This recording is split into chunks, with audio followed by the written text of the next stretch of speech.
E na realidade até quem diga que só consegue simplificar quem realmente sabe, porque não é um processo fácil, né?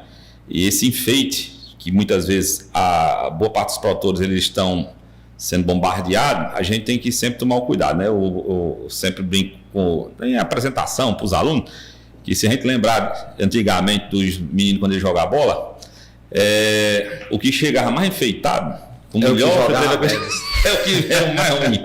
Então, o enfeite demais, normalmente ele traz ali ou denuncia alguma coisa errada. Então, o jogador bom, na realidade, os meninos, o melhor que tinha de futebol, você podia olhar. Não tinha nada. Pé descalço. Descalço, doido ali, parecia um doido. Mas o cara, a característica, sabe. E simplifica, porque diz, quem sabe simplifica, né? Isso. Então, esse é um ponto.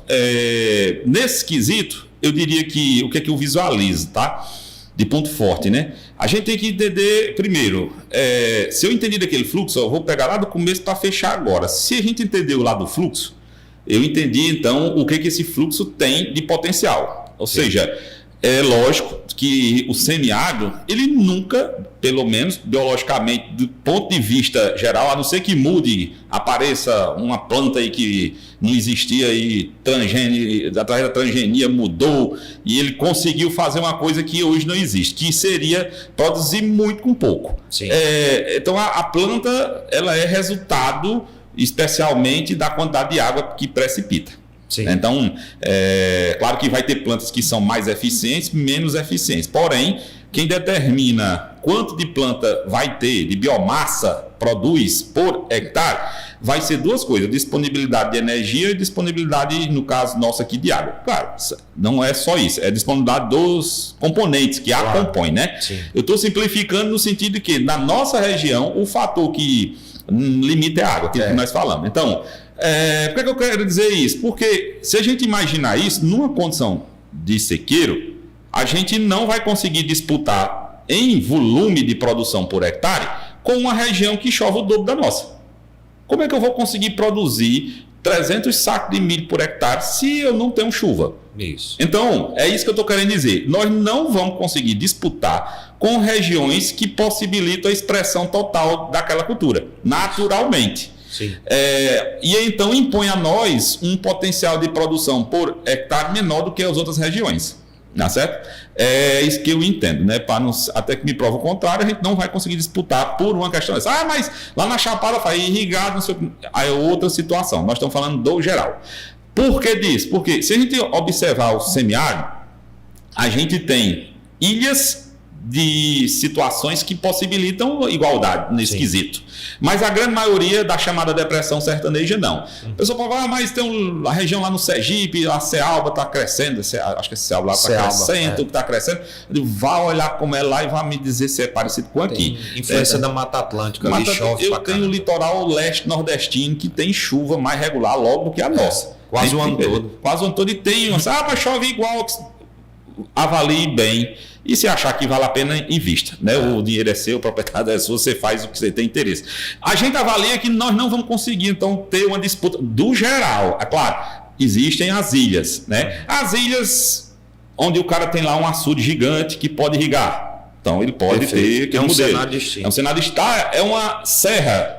É uma situação. Então, cada propriedade deve ser avaliada, logicamente, individualmente.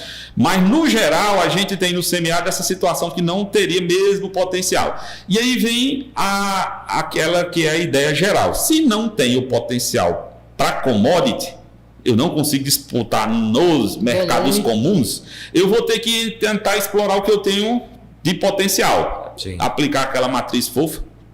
A gente pode aplicar em qualquer coisa, no sentido de ver aquelas forças, fraquezas, e você entendendo isso, você vai ver que uma fraqueza nossa é justamente essa que nós falamos, a chuva.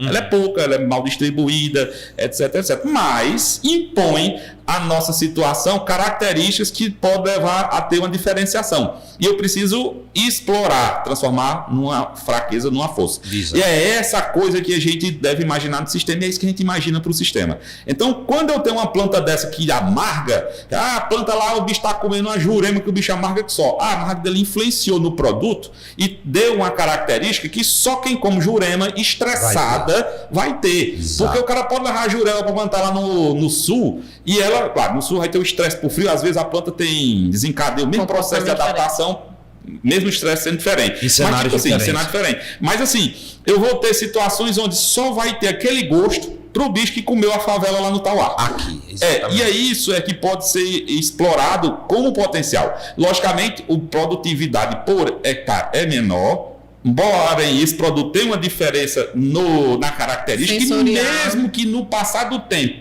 se perda a questão da diferença de preço, pode ser até no futuro ficou o mesmo preço, mas garante mercado, porque é um produto diferenciado, eu vou querer comer aquilo ali, porque ele é diferente. Tanto em sabor quanto em nutrição. Saber, nutrição, etc. E assim, eu tenho essa característica. Qual é o grande desafio? É que essa característica, você produz menos por hectare do que outras regiões, impõe a uma propriedade, pensando na mesma categoria de produto, maior. Eu preciso de mais área para produzir o mesmo volume. Isso. Tá certo? Mesmo que o preço fosse igual.